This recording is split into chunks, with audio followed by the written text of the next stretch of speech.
Our breaking news site forecast putting Miami right in the path of monster Hurricane Irma. I want to bring in an expert who says he really fears for South Florida right now. Joining me now is Jeff Weber from the University Corporation of Atmospheric Science. Sir, thank you so much for joining us. Explain the technology that you are using to track the storm and what is it telling you?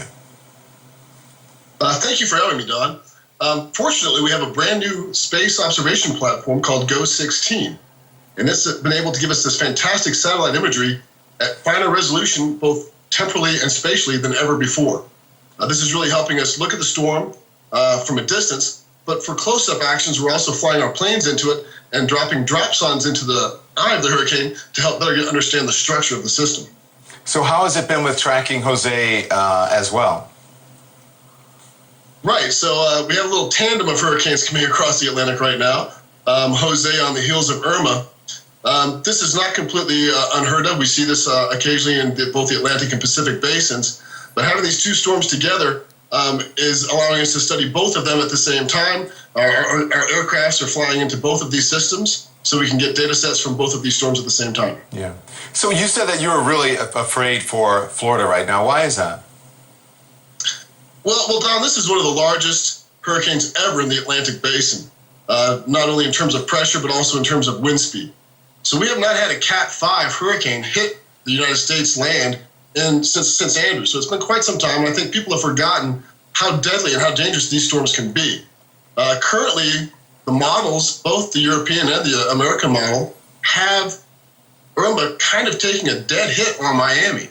Now, if the current forecast track that is available to us now were to play out, it would bring what we call the dirty side of the eye, which is the upper side, the north and east side of the eye wall, into the Miami urban area. And so Miami has a problem with flooding already. And so if we bring in 10 to 12 inches of rain, as well as 180 mile per hour winds, there could be really catastrophic damage to this area. And there hasn't even been a landfalling hurricane in Florida for about 10 years. So I think people have kind of let down their guard a little bit. So this is going to be a big eye-opener for the Florida residents, and I think there's going to be a lot of damage. And so seeing what's happened already in Barbuda and some of the other island nations and communities in the Caribbean, there's a lot of damage potential that could come out of Irma. I got to ask you, Jeff, I mean, everyone is surprised that Irma has been able to sustain her strength for so long. Are you?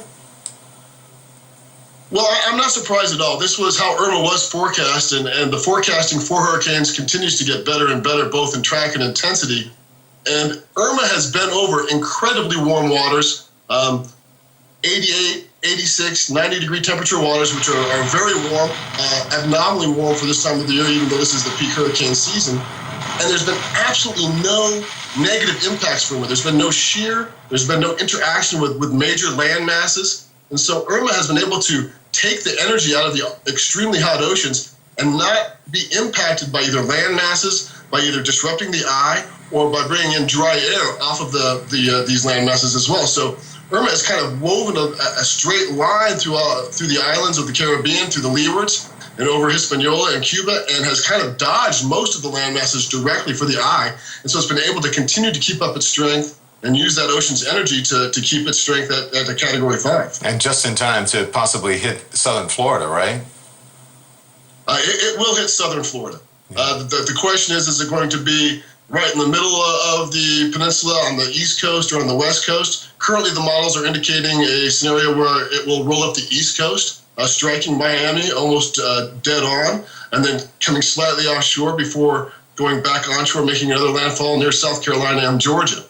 The forecast for us now is that as it comes by Cuba, there are some mountain regions in the southeast part of Cuba, and so there will be some dry air and training coming off of those mountains going into the system, and that will weaken it a little bit.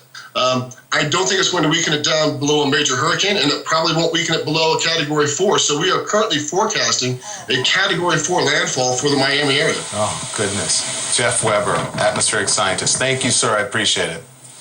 We come back. Absolutely. We come back bracing for an impact down in Florida. Mandatory evacuations are in place throughout much of the state, including the Keys. I'm going to speak to officials and storm chasers who are hunkering down there about what they're expecting.